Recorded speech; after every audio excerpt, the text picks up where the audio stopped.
संसदीय अधिवेशनाच्या दुसऱ्या टप्प्याचा दुसरा दिवस आहे. पहिल्या दिवशी कामकाज होऊ शकलं नाही. त्यांचं म्हणणं आहे की ओम बिर्लांचा जो तुम्ही ठराव मांडला त्याच्यावरती चर्चा करा. तुमचं म्हणणं आहे की अगोदर इराण आणि इस्रायल चर्चा करा. दोन्ही विषय महत्त्वाचे आहेत. एकतर लोकसभा अध्यक्ष ओम बिर्ला यांच्या विरोधात जो प्रस्ताव आलेला आहे त्याच्यावर तर चर्चा होईलच, पण सध्या हिंदुस्थान एका भयंकर संकटातून जातो. युद्ध जरी इराण, इस्रायल, अमेरिका आणि अन्य राष्ट्रातलं असलं तरी त्याच्या ज्वाळा ज्या आहेत या भारतापर्यंत पोचलेल्या आहेत. या सगळ्याचा फटका महागाई, पेट्रोल डिझेलच्या किमतीचा भडका, रोजगार, आपली कृषी उत्पन्न जी इथून त्याची आपण निर्यात करतो अनेक देशात, ती ठिकठिकाणच्या बंदरावर अडकून पडलेली आहे. शेतकऱ्यांचं नुकसान. आणि भारताची नक्की भूमिका याच्यामध्ये काय आहे? या जागतिक घडामोडीमध्ये, ज्या मध्य आशियामध्ये, मिडल ईस्टमध्ये युद्ध भडकलेलं आहे, त्याच्यामध्ये भारताची भूमिका, प्रधानमंत्र्यांची भूमिका नक्की काय आहे हे समजून घ्यायचा या देशाला अधिकार आहे. आणि त्याच्यावर चर्चा ही देशाच्या संसदेमध्ये व्हायला हवी. त्यात विरोधी पक्षाचं काही चुकतं असं वाटत नाही, पण सरकारला कोणत्याही राष्ट्रीय सुरक्षेच्या मुद्द्यावर देशात चर्चाच घडू द्यायची नाही आहे. ही जी भीती आहे ही राहुल गांधींची भीती आहे. कारण राहुल गांधीकडे भारताचं आंतरराष्ट्रीय धोरण, भारत करत असलेल्या गुप्त तडजोडी या संदर्भात अत्यंत महत्त्वाची माहिती त्यांच्या हातामध्ये असते. आणि राहुल गांधी जेव्हा बोलतात, जे प्रश्न उपस्थित करतात, जी माहिती देतात, त्याच्यावर भाजपा सरकारकडे उत्तर देण्याची कोणतीही तयारी नसते.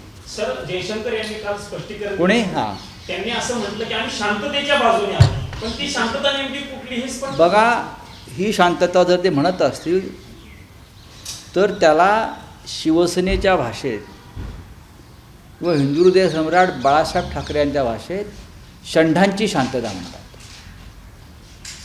शंढ हा शब्द अनपार्लमेंटरी नाही, त्याच्यामुळे ते उगाच तुम्ही त्या फुलाबिला दाखवू नका. याला शंढांची शांतता म्हणतात. युद्ध भारताच्या सीमेवर आलेलं आहे. भारताच्या सागरी हद्दीमध्ये अमेरिकेने हल्ला करून इराणचे एक जहाज बुडवलं आहे. 100वर नौसैनिक मारलेले आहेत. स्वतः मोदी हे युद्धाच्या आधी 2 दिवस इस्रायलला जाऊन आले.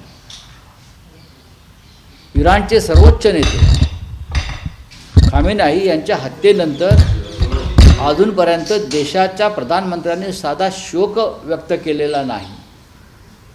अशा वेळेला तुम्ही शांततेच्या बाजूने कसं? जो इराण आपल्या हिंदुस्थानचा वर्षानुवर्षाचा मित्र आहे, पुरातन मित्र आहे, त्यांचे सर्वोच्च नेते मारले जातात आणि तुम्ही शोक व्यक्त करत नाही, याचा अर्थ तुमची शांतता, या सरकारची शांतता ही शंढांची शांतता आहे. एप्स्टाईन फाईलवर डोनाल्ड ट्रम्प हे सगळं करतायत असा आरोप अमेरिकेमध्ये होतोय. याबद्दल तुमचं काय म्हणणं आहे? नाही, तेच कारण भारतात सुद्धा आहे गप्प राहण्याचं. एरवी आमचे विश्वगुरू प्रत्येक विषयावरती जगाला सल्ले देत असतात. एप्स्टाईन फाईल हेच युद्धाचं मोठं कारण. एप्स्टाईन फाईल. आणि जेफ्री एप्स्टाईन हा ज्यू होता, इस्रायल होता, हे आपल्याला माहीत नसेल तर मी सांगतो. आणि इस्रायलनं त्या माध्यमातून जगातल्या अनेक राजकारण्यांना, उद्योगपतींना आपल्या जाळ्यामध्ये अडकवलं होतं. ही खरी स्टोरी आहे, ही खरी कथा आहे त्याच्यामागची. त्याच्यामुळे एप्स्टाईन फाईल, जेफ्री एप्स्टाईनची फाईल, त्याच्यामधले स्फोट आणि गौप्यस्फोट, याच्यामुळे काही लोकांनी युद्ध पुकारलं तर काही लोकांनी मौनात जाणं पसंत केलं. सर, उद्धव ठाकरे यांना जर विधान परिषद सदस्य व्हायचं असेल तर शिवसेना एकनाथ शिंदे. अरे सोडून द्या रे. अरे सोड रे. नरेश म्हस्के सर बोलताय ते कोण आहेत ते मला माहित नाही. असू द्या. अजित पवार दिल्लीत आहेत, पण अजित पवार गटाचं त्याच्या संदर्भात मौन दिसतंय. रोहित पवार प्रफुल्ल पटेलांचं नाव घेत आहेत, त्या व्ही.के. सिंग सोबत त्यांचे संबंध आहेत असं ते सांगतायत. पण अजित पवार गटाच्या वतीने कुठलंही भाष्य याच्यावरती होत नाही. मौनाचं कारण काय? आता मी आधीच म्हणालो आहे, खरं म्हणजे सुनीत्राताई पवार या राज्याचे उपमुख्यमंत्री आहेत. त्या देवेंद्र फडणवीस जे गृहमंत्री आहेत त्यांच्या कॅबिनेटमध्ये आहेत, या संदर्भात अधिक जोरात चौकशी संदर्भात सुनेत्राताई पवार यांनी देवेंद्र फडणवीस यांना सांगायला पाहिजे.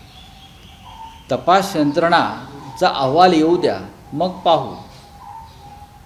हे उपमुख्यमंत्री बोलू शकतात, पण एक पत्नी बोलू शकत नाही जिने आपला पती गमावला आहे. अशा पद्धतीने ज्याने आपला बाप गमावला, हे माझं मत आहे.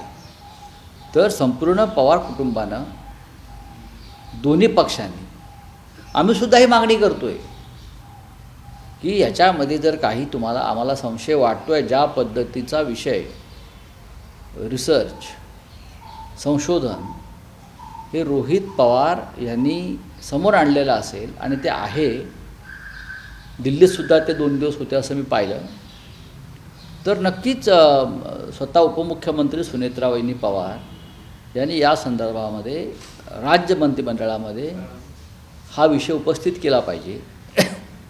देवेंद्र फडणवीस स्मारकाच्या गोष्टी करतात, दादांचं स्मारक बांधू, या रस्त्याला नाव देऊ, या पुलाला नाव देऊ, ते ठीक आहे. मुख्यमंत्री महाराष्ट्रात देशात होतच असतात. नितीश कुमारांचा मुलगासुद्धा डेप्युटी सीएम होणार आहे. पण त्या स्मारकापेक्षा एक गंभीर विषय असा आहे की त्यांचा मृत्यू ज्या संशयास्पद रीतीत झाला आहे त्याच्यावर बोलणं आणि त्याच्यावर माहिती देणं, अहवाल येईल आणि मग बोलू, हे त्याच्यावरचा उतारा किंवा उत्तर नाही. सीबीआय चौकशीची मागणी केली होती त्यांनी, त्याला 25-26 दिवस झाले. दुसरीकडे सुशांत सिंग राजपूतची दुसऱ्या दिवशी चौकशी सुरू झाली. म्हणजे सरकारमध्ये असून सीबीआय चौकशीसाठी इतका वेळ का लागतो हा प्रश्न उपस्थित होतो. याचाच अर्थ असा आहे की हा अहवाल स्वच्छ नाही आहे. या प्रकरणामध्ये विमान कंपनीच्या मालकाला वाचवण्याचा प्रयत्न होतो. हे जे रोहित पवार वारंवार सांगतात त्यात तथ्य दिसतं आहे. देवेंद्र फडणवीस हे नेहमी म्हणतात ना, माझा जीवाभावाचा मित्र गेला वगैरे, मी गमावला, हां माझा रांगडा मित्र गेला, माझा अमुक गेला. मग लपवताय कशा करता, काय करताय? व्ही.के. सिंग हा भाजपचा सदस्य आहे का? व्ही.के. सिंगने तुम्हाला निवडणुका लढवायला पैसे दिले आहेत का? काय ते एकदा सांगा ना. या टप्प्यात तुम्ही उचलणार हा मुद्दा? नाही, आम्हाला संधी मिळेल तर आम्ही नक्की उचलू, पण वारंवार आम्ही याच्यावर बोलतोच आहोत. पण सुनेत्रावहिनी पवारांनी बोललं पाहिजे, डेप्युटी सीएम आहेत त्यांच्या अजितदादांच्या दोन्ही जी मुलं आहेत जी आता राजकारणामध्ये आलेली आहेत मोठ्या प्रमाणात, त्यांनी हा विषय अधिक गांभीर्यानं पुढे न्यायला पाहिजे. हा विषय फक्त अजित पवार यांचा पुरता मर्यादित नाही आहे. या देशातले अनेक महत्त्वाचे नेते अशा प्रकारे विमान प्रवास करतात. अनेक नेते प्रवास करतात ना अशा प्रकारे. स्वतः देवेंद्र फडणवीस करतात, एकनाथ शिंदे करतात महाराष्ट्रात, अनेक मंत्री करतात, देशभरातले लोक प्रवास करतात. सगळ्यांना का नरेंद्र मोदीप्रमाणे हवाई दलाचं विमान मिळत नाही ना फिरायला, डिफेन्स मिनिस्टरप्रमाणे प्रत्येकाला आपापली व्यवस्था करावी लागते. मग अशा वेळेला आम्ही प्रत्येकाने आमचे जीव धोक्यात घालून प्रवास करायचा का? नाहीतर तुम्ही सांगा की जे प्रमुख लोक आहेत राजकीय, त्यांनी विमान प्रवास करू नये असा एक अध्यादेश काढून टाका. असं ज्ञानेश कुमार यांच्या विरोधामध्ये अविश्वास प्रस्ताव आणण्याची तयारी काँग्रेस करते, कसं होतंय? कसं बघतोय म्हणजे काय? चांगल्या नजरेने बघतोय. आम्ही या देशाचं वाटोळं करण्याचं काम ज्या 4 संविधानिक संस्थांनी केलेलं आहे त्याच्यामध्ये मोदींचे भारतरत्न, अमित शहांचे भारतरत्न ज्ञानेश कुमार यांचा फार मोठा वाटा आहे ना. ते काल कलकत्त्याला उतरले, कलकत्ता विमानतळावरती उतरून एखाद्या ॲक्टर आणि एखाद्या नेत्याप्रमाणे जनतेला असे हात करत गेले. बाहेर कोण त्यांना पाहायला आलं होतं? फोटो पहा ना. हे चुनाव आयोग, हां अरे बसा गाडीत आणि कामाला निघून जा. कोण तुम्हाला आलं आहे तिथे तुमच्या स्वागताला? आणि ते पण कलकत्त्यात? शक्यच नाही. सर विधान परिषदेत उद्धव ठाकरे तुमचं सांगतात पुस्तक आहे, तुमचं पुस्तक आहे, त्या पुस्तकाचं हिंदीमध्ये किंवा इंग्रजीमध्ये लोकार्पण दिल्लीमध्ये होणार होतं अशी चर्चा आहे. होत आहे का आणि कुणाकडनं होणार? 23 मार्चला जे मराठी पुस्तक आहे नरकातला स्वर्ग ते इंग्रजीमध्ये येत आहे आणि हिंदीमध्ये येत आहे. अनलाइकली पॅराडाईज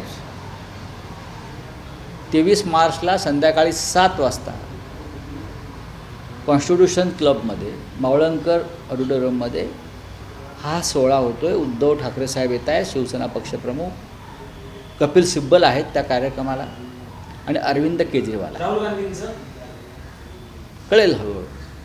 एकनाथ शिंदे यांनी शरद पवारांना सपोर्ट केलेला नाही राज्यसभा मला. मध्ये येण्यासाठी. तर आले- विधान परिषदेत उद्धव ठाकरे येतील का? आणि त्यांना सपोर्ट असेल तर एकनाथ शिंदे बोलतात का आम्हाला कॉल करा. शिवसेनेकडे आणि महाविकास आघाडीकडे पुरेशी मतं आहे. शरद पवारसुद्धा महाविकास आघाडी म्हणून निवडून गेलेले आहेत. चले अभी बोलिए. नाही हो गया. सर, एक मिनिट आन्सर बोलते. एक मिनिट रुको. नाही, हो सर, गया. आन्सर, महाविकास आघाडीकडे सीट्स महाविकास आघाडीकडे जेवढी ताकद आहे त्या ताकदीनुसार आम्ही लढू, एवढंच मी सांगतो. बोलिए.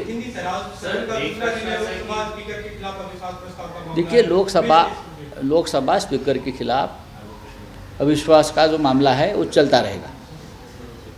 कल सदन में, दोनों सदनों में ये मांग उठी थी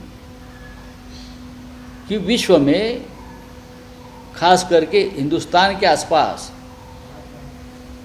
जो युद्ध चल रहा है उसमें भारत की भूमिका क्या है, प्रधानमंत्री मौन क्यों है, और उसका भारत पर क्या असर पड़ेगा. खास करके महंगाई है, एनर्जी है, पेट्रोल डीजल के दाम है, और भी बातें, उस बारे में चर्चा करना देश के हित की, जनता के हित की बात थी. लेकिन सरकार उस पर बात नहीं करना चाहती. विदेश मंत्री जयशंकर ने शांति की बात की. भारत शांति के पक्ष में है. कौन सी शांति है? हाँ, आसपास पूरी आग लगी है भारत के आसपास, ईरान से लेकर इजराइल तक, अफगानिस्तान, पाकिस्तान, आग ही आग, आग का धुआं भारत में आया है ये, और आप शांति की बात करते हो. अगर आप शांति की बात करते हो तो प्रधानमंत्री मोदी युद्ध से एक दिन पहले इजराइल में क्या कर रहे थे? क्या कर रहे थे मुझे बताइए. शांति की बात है तो आप ऐसे युद्ध के माहौल में इजराइल जाकर आप क्या कर रहे थे? अगर आप शांति की बात करते हो तो ईरान में जिस स्कूल पर हमला किया उसमें 150 से ज़्यादा छोटी बच्चियां मारी गई. क्या आपने उसका निषेध किया, दुख प्रकट किया? ईरान के सुप्रीम लीडर को मारा गया, उस बारे में आपने शोक संदेश दिया प्रधानमंत्री ने? तो कौन सी शांति? ये षंढों की नपुंसक शांति है. राहुल गांधी ने कल कहा कि अगर इस पे चर्चा होती है तो प्रधानमंत्री कॉम्प्रोमाइज है, ये बात हम साबित कर पाएंगे. डेफिनेटली राहुल जी के पास ऐसी जानकारी आती है पूरे विश्व से, विस्फोटक, तो मोदी जी, उनकी सरकार डरती है राहुल गांधी से सामना करने में, जवाब नहीं दे पाती, भाग जाती है सदन से.